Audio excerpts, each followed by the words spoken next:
Well, howdy, friends. Brian Flechsig of Mad River Outfitters and the Midwest Fly Fishing Schools, and welcome back to another one of our new book alerts / book review. And today, very special treat. Just so happens that the book I'm going to talk about, I have the authors right here. What are the chances of that? Welcome to the studio, Ian and Charity Rutter.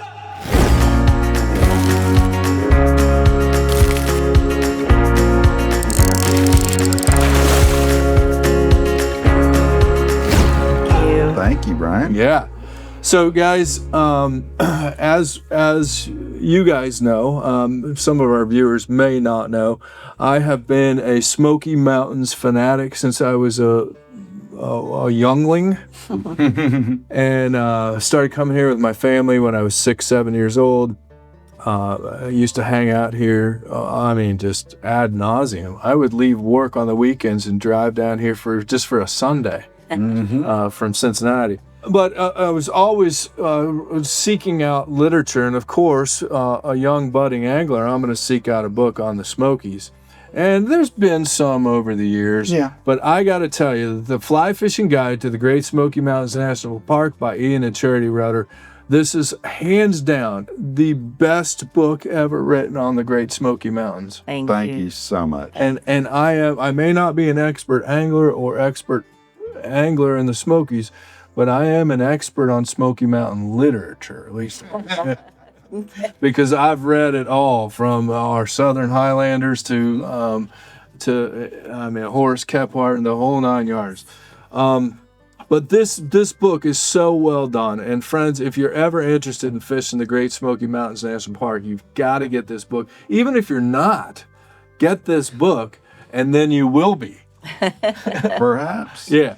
So this book goes through the history of the park, talks about the unique stream environment of the Great Smoky Mountains. Of course, you get into tackle, which let me just tell you that I read every day of my life, and I'm always trying to learn new things, and not just fly fishing, but other stuff, literature. But when I read a book like this, very, very rarely, almost never, do I agree with most everything. You know, I'd use a different rod. I know I like you for a reason, bro. Well, or no, I'd do something different for the leader. Yeah. Every single thing that you guys said in this book is exactly how I would have said it, and exactly how I teach. But then there's books. There's a chapter on Tenkara, which we've touched on that on this trip. There, which is very well done, and you plead the case for why Tenkara works so well here in the mountains. Yeah. There's techniques for success. We've talked a little bit about that over the course of the past few days. Yeah. Fishing the seasons, which I greatly enjoyed that chapter. Talks about the different trout, of course, the flies, and then the details on the different streams and the different watersheds and where to go and where to hike in here. Just amazing. So, how long does it take you to do a book like that? Not 25 years. A lifetime. Yeah, just stupid question. Lots of fishing, lots of hiking, lots of wading, lots of missed fish. Mm-hmm. Lots of teaching. We applied a lot of what we teach people to the technique section in here. Mm-hmm. You know, that's one of those things when I started fly fishing here. This was my formative experience. You know, after a while, you start thinking everybody knows that. And over, decades of guiding, you see there's a lot of the same misconceptions. Yes. And people will say, well, whoa, I thought this, or why are we doing that? So then it's like very clear to us, you have to address this type of stuff, Mm-hmm. Sure. Well, and just helping people understand where things are as well. Is this a stream that you have to hike into? Is there roadside access? A lot of that information as well. That if you've never been here, it could be overwhelming. We've got, it is 1,000 miles of fishable water here that there's a lot to learn. I've been coming here my whole life, and it's still overwhelming.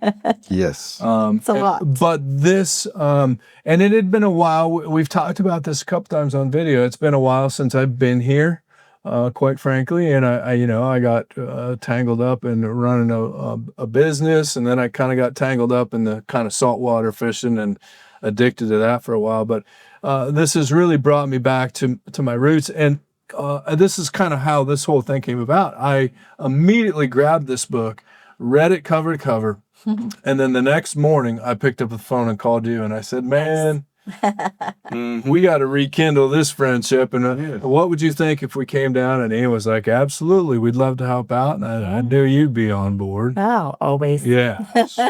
She's a camera hog. I don't think so. No. I don't think so. No, it was kind of funny. She was doing, we did Feel mad that I caught more fish. we did have to bench her. They benched me. Yeah. I was not happy. We benched her. She was catching too many fish. And O'Brien here's got to catch fish on film too. She's like, I've got to have something to hold in front of a camera. You know, I had to fish while they were taking a bathroom break. yeah.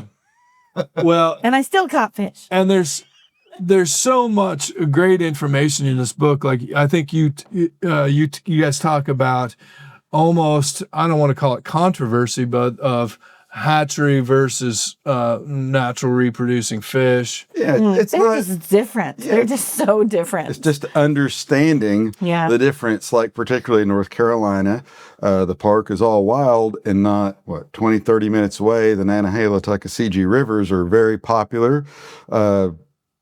Depending on the section of those rivers, they can be intensively stocked, and people will go there, have great success, catch large numbers of fish, decent, good chunky fish. Right. Then maybe go to Deep Creek, the Econolofty, Nolan Creek, just up the road, and just be like, "What happened here? There's nothing here." And it's the wild fish don't put up with any guff. Well, and it's all the Smoky Mountain region. The wild fish are just inside the national park boundary. Gotcha. And that's what this book covers, what's inside that boundary. Right. Yeah. Well, and what a special place. And sure, I mean, you're not catching big fish. On average, you're Many big fish. Although I did get my personal best brook trout yesterday. and it's all a sliding scale. You know, absolutely. Yeah, but when you imagine that you're hiking into these amazing streams, challenging fishing and technical fishing, like surgical precision, like you said. And so catching a 6, 7, 8-inch fish is a reward. It's a reward in itself. And Yes. then when you get a 9-inch one and you've been catching 6-inch ones all day, you're like, whoa. Yeah. You know, it really, your thinking does change. Yeah. You know, your surprise. And then when you get a 12-inch one every once in a while, you're like, oh my gosh, it's like a battleship. That's a trophy. Well, and I always say when you're fishing over wild fish, you really have to be more intentional. You know, intentional not only of how you're fishing it, but where you're standing, you know, what your drift is, where you are. Be intentional with that so that every cast counts. Be ready for the hook set. Don't let the fish surprise you, surprise the fish. Yeah. Well, and just the fly section alone too. There were several flies that caught my eye. The George nymph, of course, rekindled my love for the Telego. We've actually done some fly tying. And then you've got that the haystack, which is what Charity was using when she got benched.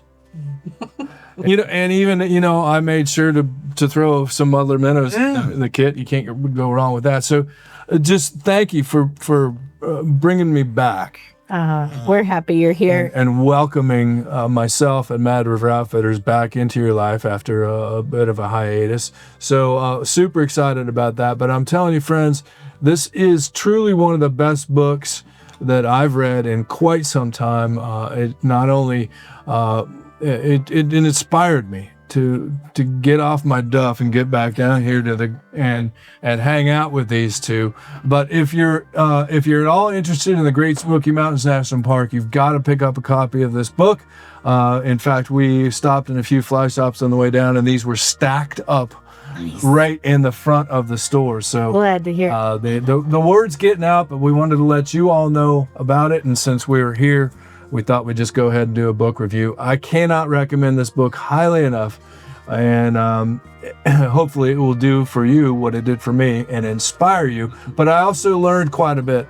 I learned about the ecology of the Smokies, the conservationalist part of it. Conservation. We're having a conversation. It's Conversationalist. conservation, that. We're having a conversation about Conservation. conservation. There you Yes, there you go. Anyhow, friends, you can check this out at madriveroutfitters.com. There's, of course, a link right down below me in the description. And you can check out Ian and Charity Rutter at R&R Fly Fishing. I believe it's rnrflyfishing.com. Yep. That's correct. Thanks as always for being here. Be sure to subscribe, hit the like button, register for our newsletter, all that stuff. Check these guys out, register for their newsletter, and pick up a copy of Fly Fishing Guide to the Great Smoky Mountains National Park. Thanks for being here, and please stay tuned.